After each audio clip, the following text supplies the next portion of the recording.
Hello everyone. Hello students.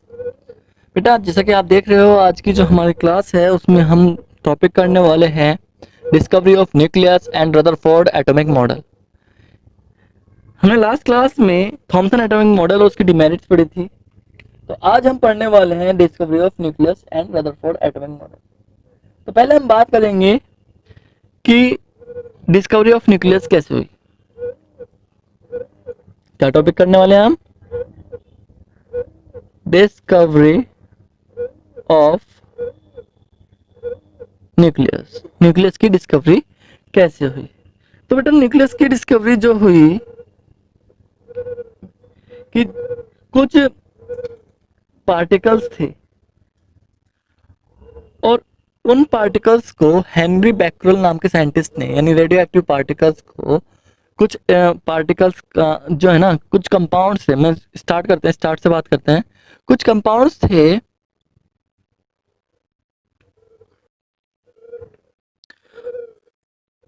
मैं कहता हूँ some compounds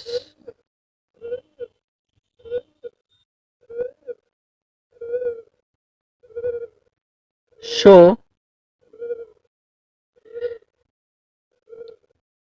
continuous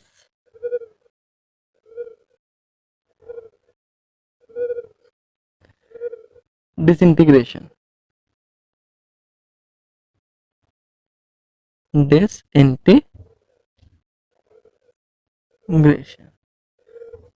जिसकी वजह है देयर रेडियो एक्टिव नेचर। क्या है बेटा? उनका रेडियो एक्टिव नेचर। अपने रेडियो एक्टिव नेचर की वजह से वो कंटिन्यूस डिसइंटीग्रेशन करते हैं। अब कंटिन्यूस डिसइंटीग्रेशन से क्या होता है कि विद कंटिन्यूसली पार्टिकल्स रिमूव करते हैं अपने आप से, यानी loose some particles which are known as radioactive particles। For example जो पार्टिकल कौन कौन से थे बेटा? अल्फा पार्टिकल थे, पॉजिटिवली चार्ज्ड, ठीक है। बीटा पार्टिकल थे, ये नेगेटिवली चार्ज्ड थे। कैसे थे? Negatively charged. और बेटा गामा पार्टिकल थे, ये न्यूट्रल थे। कैसे थे? न्यूट्रल।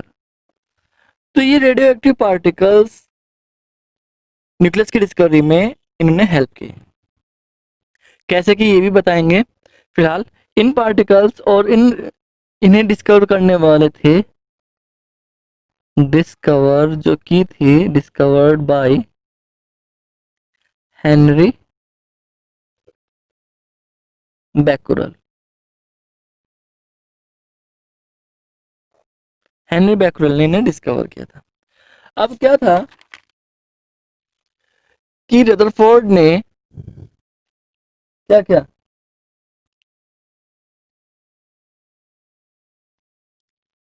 रदरफोर्ड ने किया बेटा, रदरफोर्ड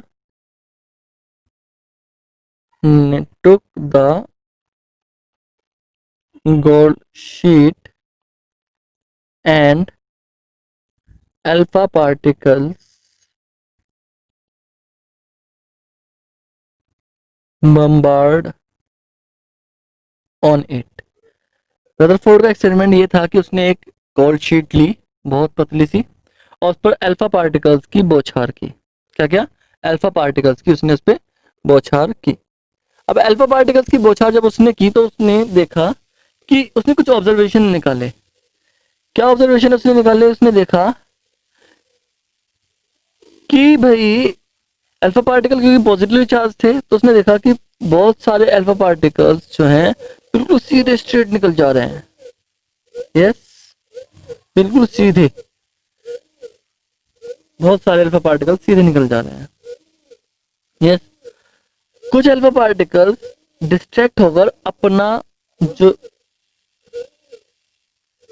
वे था वो डिस्ट्रैक्ट कर रहे हैं, और कुछ जो है अल्फा पार्टिकल्स जिस लाइन में जा रहे थे उसी लाइन में वापस आ रहे हैं, यानी उनका जाने का रास्ता और आने का रास्ता भी सेम था। तो यहां से उसने ऑब्जर्वेशन निकाला, उसने कहा कि इट इज एटम। क्या है ये?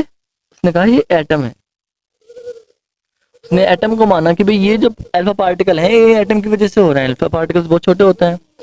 तो उसने ऑब्जर्वेशन निकाला कि many of particles, alpha particles की बात हो रही है बेटा, many of particles go straight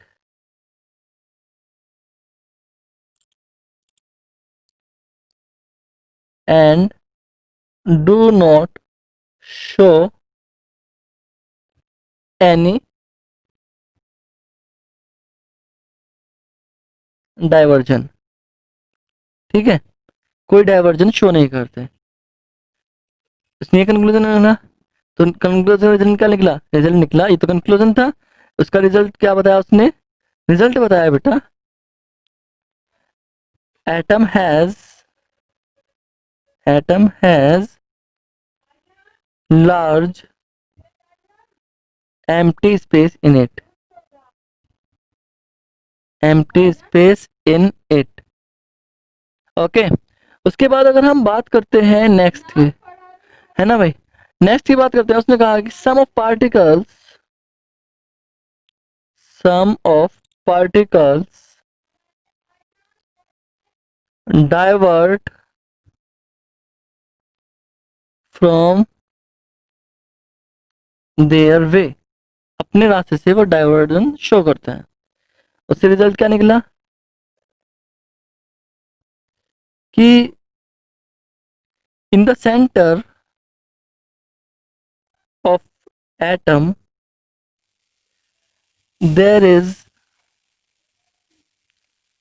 some positive charge present by which क्या होता है कि alpha particles repel and divert their route। Yes, अपना रूट डाइवर्ट कर लेता है। यानी उसने कहा कि एटम के सेंटर में पॉजिटिव चार्ज होता है। यस, इसका मतलब क्या हुआ? एटम के सेंटर में पॉजिटिव चार्ज प्रेजेंट होता है। ओके, फिर उसके बाद अगर हम बात करते हैं नेक्स्ट की, नेक्स्ट क्या बात करते हैं?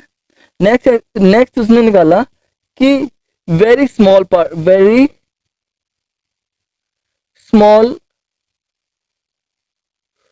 Quantity of particle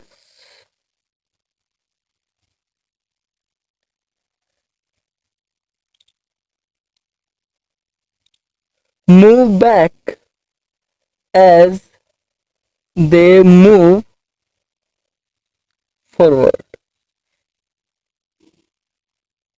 from same pathway।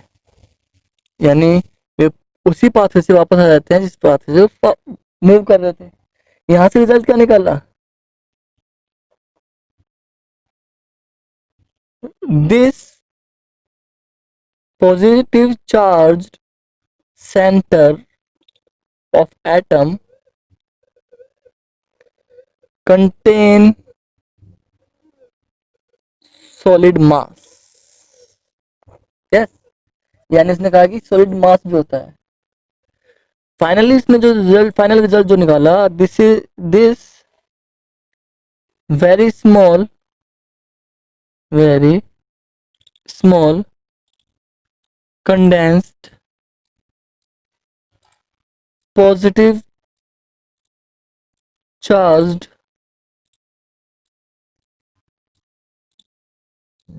mass is named as nucleus. क्या कहा उसने? इसमें से न्यूक्लियस कहा, जो पॉजिटिव चार्ज भी है जिसमें मास भी है। ओके, तो ये जो चीज थी डिस्कवरी ऑफ न्यूक्लियस थी बाय रदरफोर्ड। उसके बाद उसने क्या कहा? उसने रदरफोर्ड ने अपना एटॉमिक मॉडल दिया, Rutherford atomic model. Rutherford atomic model बेटा हम नेक्स्ट क्लास में करेंगे, आज के लिए इतना।